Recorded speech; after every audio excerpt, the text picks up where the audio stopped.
Assalamualaikum warahmatullahi wabarakatuh. Masih bersama saya Syawalingka di channel Sukunui. Kali ini kita akan membahas tentang Al-Mahdi lagi. Tapi kali ini kita akan membahas tentang apakah Al-Mahdi mengetahui bahwa dia adalah Al-Mahdi.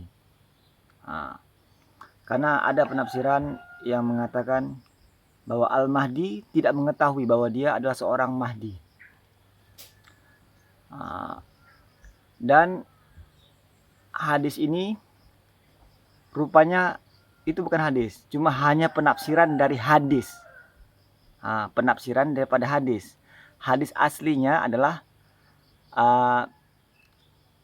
Al-Mahdi adalah Ahlul Bait. Al-Mahdi berasal dari Ahlul Bait, Ahlul Bait Nabi, dan akan diislah dalam satu malam. Itu hadis aslinya.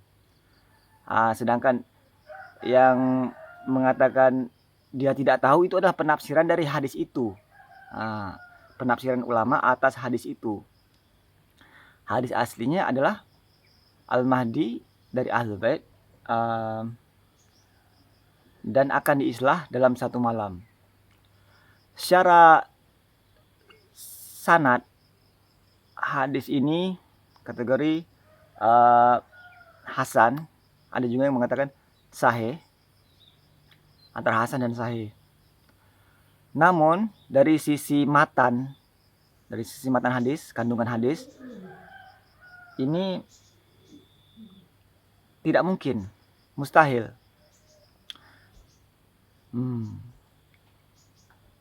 Dan kalaupun iya, harus ditafsirkan seperti ini, bahwa Allah mengislahkan dalam satu malam itu, kedatangannya diakui dengan cepat, dan pengaruhnya lebih cepat, dan pembuktiannya lebih cepat dibanding yang lain. Kan banyak pengaku Al-Mahdi, namun mereka tidak sampai menyebar secara global, tidak diakui secara global, hanya regional di tempat-tempat tertentu dan hilang, tidak global. Ini seandainya hadis ini benar, harus ditafsirkan seperti itu. Kedatangannya global dan berlaku cepat, bukan berarti dia tidak tahu bahwa dia Mahdi. Penafsiran yang salah. Jadi penafsirannya itu harus dibenarkan, diluruskan lagi. Ini seandainya benar hadis itu, karena ada yang mengatakan Hasan dan ada mengatakan sahih. Dari sisi sanad, oke lah. Jadi penafsirnya harus diluruskan seperti itu. Kedatangannya global, bersifat global, dan terjadi cepat, begitu cepat. Ini seperti revolusi. Ini adalah revolusi terbesar. Revolusi terbesar umat manusia secara global.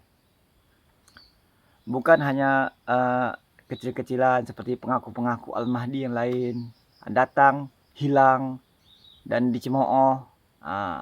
Kita kualitasnya kualitas pembohong, kualitas penipu.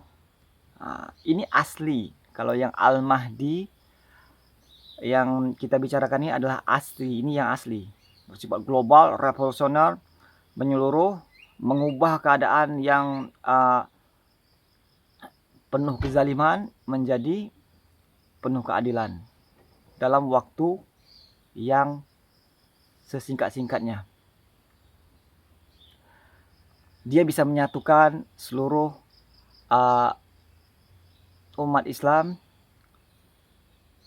dan dia kedatangan akan menghebohkan seluruh dunia. Ada orang yang tidak setuju berdebat dengan Al-Quran. Al-Mahdi adalah ahli Quran itu sendiri. Al-Mahdi adalah pejuantahan dari Al-Quran itu sendiri. Dia adalah Al-Quran berjalan. Dia adalah Al-Quran yang berbicara. Perilakunya adalah Al-Quran. tutur katanya adalah Al-Quran. Dialah mengetahui Al-Quran, baik lahir maupun batin. Karena dia adalah wadah dari Al-Quran itu sendiri. Al-Quran adalah kalam ilahi yang turun kepada orang-orang yang disucikan Allah, orang-orang pilihan Allah, orang-orang yang resmi dari Allah, jalur resminya Allah. Ini loh orang-orangku. Ada orang-orang seperti itu, tidak seperti orang-orang yang pengaku-pengaku. Dia tidak didukung oleh Allah. Dia hanya mengatasnamakan Allah, namun Allah tidak mengakuinya. Sedangkan ini adalah orang-orangnya Allah, utusan-utusannya Allah. Nabi Muhammad dan keluarganya adalah orang-orang yang disucikan Allah sesuci-sucinya dalam surah Al-Ahzab ayat 33. Tujuannya untuk apa? Tujuannya adalah untuk menjaga Al-Quran, menjaga inti Islam agar tetap lurus. Agama Islam ini tetap lurus. Karena orang sucilah yang tidak menafsirkan Al-Quran secara semena-mena. Hanya orang sucilah yang akan turun ilmu. Ilmu itu dari Allah itu adalah suci dan akan turun kepada orang yang suci. Begitu saja singkatnya. Dan satu lagi, ada penekanan pada 12 imam setelah Nabi Muhammad, atau 12 khalifah, ada juga 12 amir. Intinya 12 pemimpin setelah Nabi itu adalah dari keluarganya. Hanya ada 12. Dan ini Imam Mahdi ini adalah yang terakhir. Dan akan bersifat global, revolusioner, dan akan menerapkan keadilan bagi seluruh umat manusia. Dia adalah uswatun hasanah di zaman ini. Dia adalah pemimpin umat Muhammad. Umat Muhammad yang besar, dialah pemimpinnya. Dialah yang menyatukan segalanya. Oke, sampai di sini aja. Assalamualaikum warahmatullahi wabarakatuh.